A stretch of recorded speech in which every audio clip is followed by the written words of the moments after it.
Pernah waktu itu kita benar-benar tidak punya apa-apa. Jadi usaha itu benar-benar nol. Barang tidak ada, hutang menumpuk. Tepatnya pukul 4 pagi itu mobil hilang. Ya kalau sudah hilang mau gimana lagi gitu kan. Waktu terpuruk-terpuruknya ini kita sangat ambisi waktu itu untuk membeli sesuatu. Jadi karena udah melihat nilai proyeknya lumayan besar, kita kirimlah barang itu ke lokasi senilai kurang lebih sekitar 60 juta. Dan itu baru di DP Rp500.000. Dan benar, waktu ke proyek itu barang sebagian udah hilang. Setelah ditipu itu, kita juga jadi berpikir ternyata ketika kita sangat ambisi terhadap sesuatu justru malah dapat teguran dari Allah Subhanahu wa Ta'ala.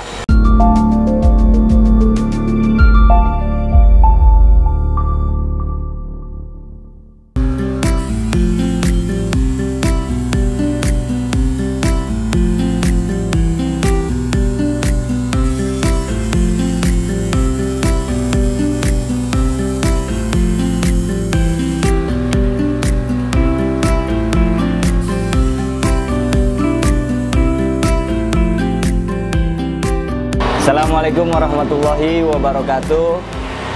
Nama saya Arif Tajudin, usia 33 tahun, selaku owner Raijaya Granit yang berlokasi di Cikudawana Herang. Sebelum saya usaha granit, perjalanannya cukup panjang. Saya pernah mengajar di pondok pesantren yang berada di Bogor selama kurang lebih 6 bulan. Jadi setelah lulus kuliah, kita ingin ngamalin ilmu gitu. Jadi tanpa pikir panjang, kita ngajar bahasa Inggris di sana untuk santri-santri kaum duafa. Pendidikan saya itu SD di kampung sendiri, tepatnya di SDN 03 Wana Herang. Terus setelah lulus SD, saya dipesantrenkan oleh orang tua di Pondok Pesantren Darul Ulum, Bantar Kemang, Bogor. Setelah lulus MTS di Bogor, saya melanjutkan ke Madrasah Aliyah Negeri Cibinong. Lulus sekolah, jadi lulus sekolah ini lumayan juga karena waktu itu orang tua usahanya lagi down tahun 2006. Jadi saya bangga gitu ya. Waktu sekolah di Madrasah Aliyah Negeri itu kan nilai UN itu alhamdulillah saya tertinggi kedua. Jadi bangga pengen nunjukin ke orang tua nih. Ini hasil sekolah saya selama 3 tahun di SMA. Jadi pengen menunjukkan saya melanjutkan kuliah. Tapi ketika menunjukkan ke orang tua lemas waktu itu. Aduh, mohon maaf, Bapak tidak bisa menguliahkan gitu. Jadi emang usahanya waktu itu sedang down banget. Jadi bukan granit waktu itu, melainkan usaha pasir orang tua. Nah, kita cukup sedih juga waktu itu kan, karena orang tua tidak bisa lagi gitu kan, karena udah langsung bicara sama saya. Akhirnya saya beberapa hari dipanggil sama kepala sekolah, Bapak Hawasi waktu itu, tahun 2006, bahwasanya di Universitas Ibnu Khaldun itu ada pendaftaran beasiswa. Saya disuruh mendaftar, ada kuotanya 50 orang. Kebetulan bersama teman juga perwakilan dari Madrasah Aliyah Negeri Cibinong, itu saya dan rekan saya sebanyak 3 orang. Jadi alhamdulillah dari sebanyak 150 orang yang mendaftar, saya termasuk yang lulus. Selama 4 tahun itu alhamdulillah tidak mengeluarkan biaya apapun, melainkan dapat beasiswa dari Menteri Kehutanan waktu itu, Pak MS Kaban dan Bapak Didin Hafidudin. Sebetulnya setelah lulus itu sempat juga jualan konter pulsa. Jadi pernah juga selama kurang lebih ya 6 bulan. Terus galau juga waktu itu kan. Habis kuliah gitu kan, banyak cibiran-cibiran seperti itu. Habis kuliah kerjanya jualan pulsa seperti itu. Jadi karena masih pengen nuntut ilmu waktu itu, saya putuskan untuk ke Pare Kediri. Jadi ke Pare Kediri itu selama 3 bulan tahun 2011 kursus bahasa Inggris. Pulang dari sana yang ngajar tadi itu, ngajar di Pondok Pesantren Nurul Amal. Jadi waktu mimpi usaha ini, mimpi berjualan dengan orang tua ini ketika ngajar di pesantren yatim dan duafa Nurul Amal di Bojonggede. Jadi waktu itu sedikit galau karena mau nikah. Sedikit galau, makanya waktu itu kita ikhtiar, kita sholat istikharah kepada Allah Subhanahu wa Ta'ala. Karena segala keputusan apapun itu kita berharap hanya kepada Allah Subhanahu wa Ta'ala. Setelah itu ini tuh hasil ikhtiar sebetulnya. Jadi waktu ngajar di pesantren itu kita sempat terpikir ini bagaimana kedepannya seperti itu. Karena mau nikah juga waktu itu. Jadi akhir tahun 2011 kita putuskan sholat istikharah waktu itu. Sholat istikharah meminta kepada Allah bagaimana nasib saya kedepannya seperti apa gitu. Jadi ikhtiar lah ya. Terus akhirnya setelah sholat istikharah itu selang beberapa hari saya bermimpi berjualan dengan orang tua.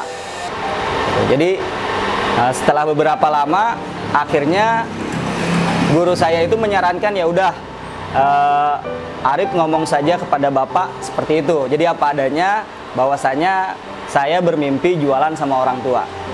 Akhirnya saya datang ke orang tua, saya ceritakan mimpi saya, hasil sholat istikharah, ikhtiar saya jualan bersama orang tua. Jadi pada tahun 2012, sekitar bulan Februari, saya berjualan dengan orang tua.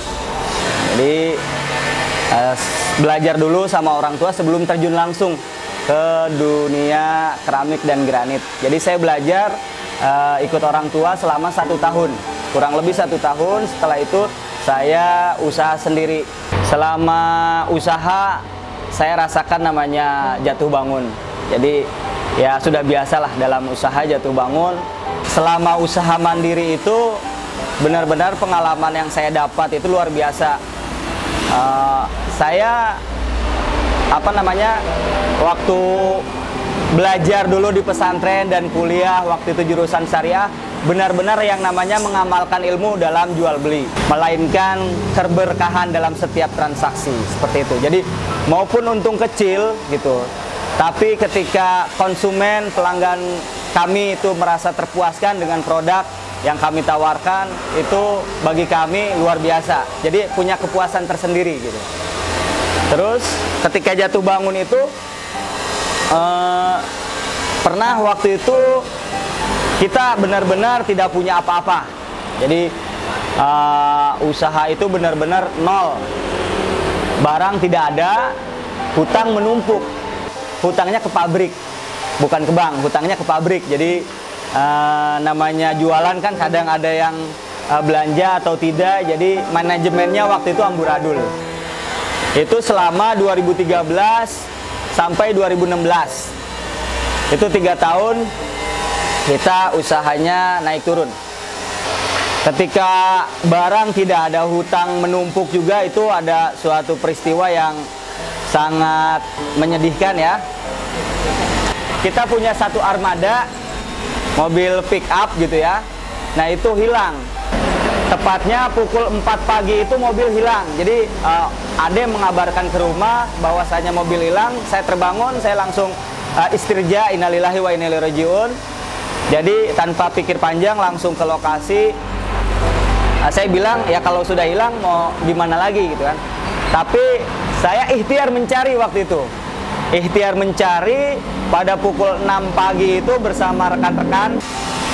Alhamdulillah selang 2 jam itu kita menemukan kembali mobil yang dicuri. Kemudian di tahun 2018 ini alhamdulillah, jadi pernah waktu itu 3 bulan, selama 3 bulan kita tidak pernah ke toko karena pusing. Karena saking pusingnya, hutang besar ke pabrik-pabrik, bukan ke bank ya, tapi ke pabrik-pabrik. Kita malu ketemu dengan sales, ya malu lah punya hutang gitu kan. Kalau dikalkulasikan waktu itu mungkin bagi pribadi saya itu sangat besar, sekitar 150 juta. Jadi, dan itu murni barang tidak ada sama sekali. Barang tidak ada sama sekali, kita sempat bingung, kewalahan itu, bayar pakai apa gitu. Jadi emang serba bingung waktu itu 3 bulan, tidak pernah ke toko. Tapi dengan support istri, ya kebetulan tahun 2017 mau ke 2018 itu anak saya udah 3. Anak-anak saya udah 3.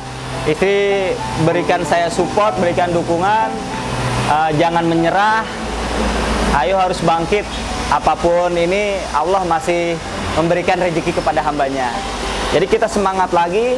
Jadi sebelum ini mundur ke belakang ini, ketika awal usaha itu karena di sini kan belum ada yang namanya jualan online.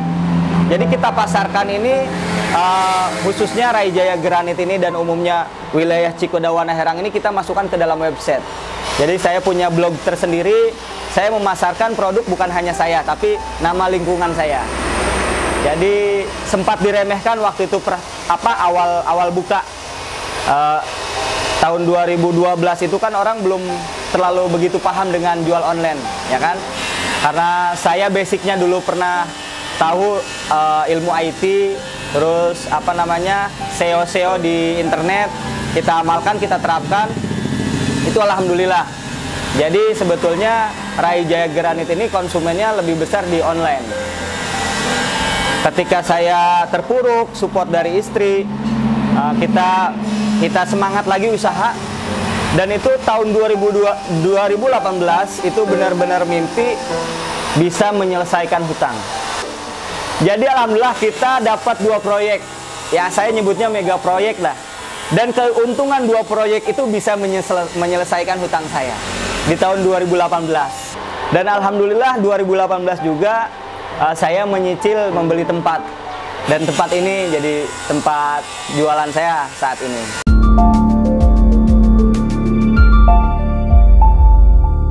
Saya memanfaatkan teknologi juga ya, khususnya di internet. Tahun 2012 itu boleh dibilang yang memasarkan paling awal di daerah kami ini, daerah khususnya toko granit dan keramik daerah Cikudawana Herang itu ya saya sendiri. Jadi waktu itu tahun 2012 kita udah mulai membangun website, kita pasarkan produk-produk yang dijual di Cikudawana Herang. Waktu itu masih raijayagranitblogspot.com. Kalau sekarang domainnya sudah berubah menjadi granitmurah.com.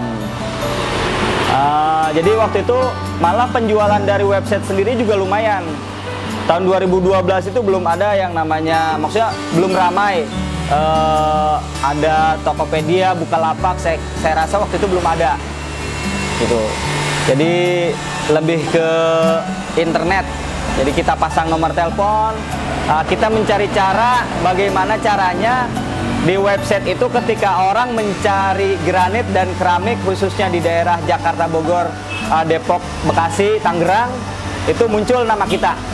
Ya alhamdulillah orang cari, orang belanja granit dan keramik itu kita selalu muncul paling awal. Itu Granit Murah Rai Jaya Granit, seperti itu. Dan alhamdulillah sekarang cabang pun di Cikampek sudah ada. Ketika kita jual online itu sempat dapat ini juga diremehkan. Jadi ya online orang-orang bilang kita jual beli mah orangnya yang pasti-pasti saja gitu. Orang datang ke toko itu orang yang pasti beli. Sementara online ya banyak penipuannya, banyak diremehkan lah. Tapi justru kita ini ya besarnya Rai Jaya Granit ini di online. Banyak juga rekan-rekan yang bertanya, bahkan pernah ada yang kerja di sini juga kita ajarkan yang namanya jual beli online di marketplace. Kita manfaatkan ilmu juga, ilmu dagang kita manfaatkan ke rekan-rekan biar mereka bisa jualan online seperti itu.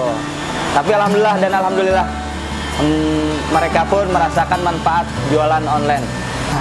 Sebetulnya banyak orang bilang, kenapa kamu mengajarkan dapur kamu gitu. Bahasanya itu kan kita yang tahu online gitu ya.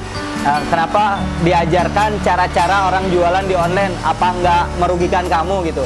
Bagi saya pribadi itu tidak sama sekali merugikan. Ya karena emang basic saya dari pesantren, saya namanya mengamalkan ilmu, kita mencari benar-benar keberkahan di setiap ilmu yang pernah kita dapat. Jadi mereka misalnya orang jualan, kita kasih kita ajarkan mereka online, mereka dapat keuntungan dari online tersebut, ya itu kan pahalanya mengalir ke kita, gitu, seperti itu. Jadi tidak ada saya merasa rugi ketika mengajarkan rekan-rekan untuk berjualan online, malah justru bagi saya sangat bermanfaat, seperti itu. Alhamdulillah karyawan saya saat ini ada sekitar 12 orang. Yang tadinya cuman 1 orang. Ya untuk membangun kepercayaan dari customer itu kita benar-benar menjaga yang namanya kualitas. Itu nomor 1 bagi kita, kualitas itu. Dan kita pun jual apa adanya. Ketika barang cacat ya kita sampaikan barang ini cacat, kita jual kualitas nomor 1, kita jual kualitas nomor 2, sampai kualitas nomor 4 kita ceritakan cacatnya di mana, ya sampai benar-benar customer itu tahu bahwa produk yang dijual pasaran itu ada kualitas-kualitas tersendiri. Di setiap transaksi ya kita cari yang namanya keberkahan dalam jual beli. Pelanggan suka, pelanggan terpuaskan, ya kita juga merasa senang kalau customer Jaya Granit ini pun ya terpuaskan. Pokoknya kita itu jika tidak sesuai barang bisa di-return, dikembalikan. Gitu. Jadi kadang ada kan barang yang sudah dibeli tidak bisa dikembalikan, tapi beda bagi kami barang yang tidak sesuai bisa dikembalikan. Waktu terpuruknya ini, kembali lagi waktu pernah saya jatuh di tahun 2017 ini, kita sangat ambisi waktu itu untuk membeli sesuatu, untuk membeli tempat usaha lah ya. Jadi ada customer waktu itu datang ke toko, dia bilang kita punya proyek di Ciampea Bogor. Karena emang dia pun taunya dari online seperti itu. Jadi kita waktu itu secara pribadi saya itu sangat ambisi. Jadi karena udah melihat nilai proyeknya lumayan besar, kita kirimlah barang itu ke lokasi senilai kurang lebih sekitar 60 juta. Dan itu baru di DP Rp500.000. Ketika barang sudah sampai malam hari, ini customer ini mau transfer, katanya limit seperti itu, limit bisa transfernya nanti setelah hari ini, berarti sekitar pukul 1 atau pukul 2 pagi katanya, karena sudah limit. Karena barang-barang sudah sampai di proyek ini yang mengantarkan ini udah kemalaman, saya ambil keputusan ya udah pulang aja, barang tinggalkan di lokasi. Ketika pulang, kita sebenarnya malam hari itu tidak tenang karena belanja 60 juta, DP baru 500.000. Jadi gitu, subuh-subuh waktu itu kita telepon, orang proyeknya itu tidak diangkat, itu udah was-was. Jadi hati juga udah was-was. Saya bangunkan adek yang waktu itu kebetulan ngirim ke sana. Subuh-subuh saya bangunkan, kamu hafal tempat yang di sana. Akhirnya saya pun sama adek ke proyek. Dan benar, waktu ke proyek itu barang sebagian udah hilang. Yang nerima barang. Jadi kita cecar yang nerima barang waktu itu. Yang kita tuntut yang nerima barang, kok bisa seperti ini? Yang justru yang nerima barang pun tidak tahu, dipikirnya sudah lunas pembayaran. Jadi ya sampai siang hari, akhirnya dihitung-hitung barang yang kembali itu hanya 30%. Dari total 60 juta itu kerugian sekitar 40 jutaan. Itu pure hilang. Setelah ditipu itu kita juga jadi berpikir, ternyata ketika kita sangat ambisi terhadap sesuatu justru malah dapat teguran dari Allah Subhanahu wa Ta'ala. Tapi setelah peristiwa itu ya kita coba kembali usaha lagi, dan alhamdulillah justru orderan-orderan pun dari online ini semakin meningkat. Nah, ketika masa pandemi ini tahun akhir 2019, awal 2020 ya, justru yang kami rasa ini tidak ada penurunan, justru omset ini naik. Karena mungkin serba terbatasi orang kerja, mereka semua ada di rumah, ada yang renovasi, jadi bisa memantau pekerjaan di rumah, terus malah ada yang banyak bangun baru, kebetulan online juga, jadi semakin meningkat. Jadi orang karena tidak bisa keluar kan waktu itu, nggak bisa pergi kemana-mana, pesan kebanyakan via online.